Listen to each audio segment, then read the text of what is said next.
He wrote a very interesting piece for the Washington Post. I perked up as soon as I saw the headline. He said 6 pieces of good news, optimistic news here when it comes to the coronavirus. I think we could all use a dose of that. You had 6 in there. Take us through what you think the most significant positive pieces of information we now have are. Yeah, there's a lot of bad news out there, and I thought it was time to just keep our eye on the end of the road here. There is some hope.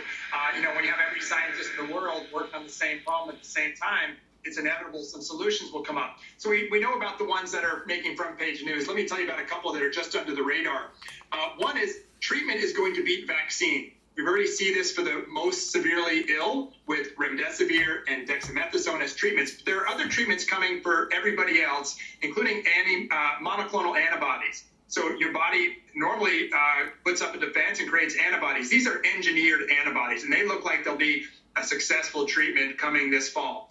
Another positive is that we're going to have rapid saliva tests very soon. My colleague Michael Mina at the Harvard School of Public Health wrote an op-ed in the New York Times about this. Tests that you can take, like a home pregnancy test, with a strip of paper, but you put it in your mouth and it'll tell you rapidly. Really cheap, really fast, not perfect, but doesn't have to be because it's cheap and we can take it every day. That's a game changer. Think about what that would do for consumer confidence. You want to go out, you want to go back to work, you want to go to a theater, you take the rapid test and show you're clear.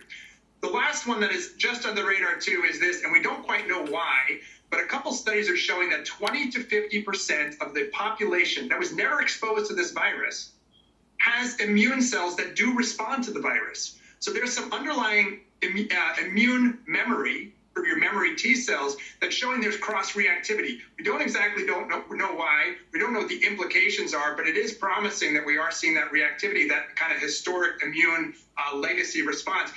One plausible explanation is that it's related to prior exposure to other common cold coronaviruses. When you say that the possibility here that treatment beats vaccine, that we'll have more treatments out there before you get to the vaccine, is there any expectation there about if these treatments are developed as you're describing them, how dramatically that could reduce the death rate before you got to a vaccine? Well, look, I think it's going to have dramatic impacts. I think it's going to beat the vaccine. I'm almost positive of it. These look like they work. The other thing with the vaccine, once it's ready, the hard part of vaccines is then manufacture and distribution. So here's the thing with these treatments. If they reduce the likelihood of death, I think that will also free up the economy. Most people aren't scared of getting sick and getting through it. What people are scared about are death, hospitalizations, or long-term impacts. So as more and more of these treatments come up, and not just for those who are very ill, therapeutic treatments even, and these monoclonal antibodies are one that are in line to come out this fall, I think we'll see a lot of improvement in also our ability to get back to normal and restart this economy, which is also a public health crisis. Dr. Emanuel, let me get you back in on vaccines. And we're talking about potential treatments. Let's talk about vaccines. There's this one out of Oxford that's been getting a lot of attention now and then the last few months. Now we got this report here, the Oxford team aiming to start lab-controlled human trials. They want to do tests on volunteers who will be intentionally exposed in a challenge trial, called a challenge trial. Can you take us through what's going on over there?